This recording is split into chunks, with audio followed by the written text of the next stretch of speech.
Hello, my name is Brian Burke, and I write a book.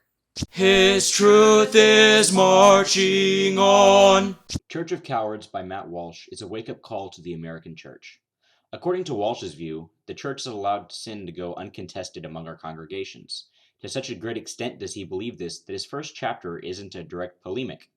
Instead, his first chapter is a hypothetical. What if murderous heathens showed up on American shores? Would they find anything observably Christian about our churches? No. The scene ends with these heathens leaving America downcast. After all, they were unable to find any Christians to kill. Throughout the work, Walsh presents specific things he believes to be problems in the American church. One example he cites is that fully a quarter of self-identified American Christians refuse to admit that the Bible is the Word of God. This shows us that 1 in 4 Christians don't even believe basic Christian doctrines. Some of those, however, who may nominally believe that the Bible is the Word of God, still hold fast to anti-biblical doctrines. Walsh espouses a practice that would likely be off-putting to the kinds of Christians that he is talking about. If one doesn't subscribe to Christian doctrines, he shouldn't claim to be a Christian. Walsh calls out a number of prominent self-identified Christians who have publicly espoused anti-biblical doctrines. Heresies, if you will. While I would argue that this particular kind of polemic isn't the most useful, I do understand, even sympathize, with why he is doing it. This brings me to my analysis. Walsh is a Big C Catholic. I myself am a Southern Baptist.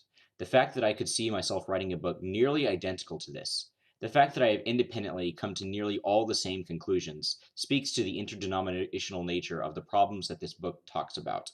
The spiritual decay found in American churches is not a problem unique to Catholics, it's not unique to Presbyterians, it's not a problem unique to Methodists, it is not a problem unique to Baptists. If I had to call attention to a problem that I see with this book, it is that the tone is aggressive. Note, I did not say hateful, I said aggressive.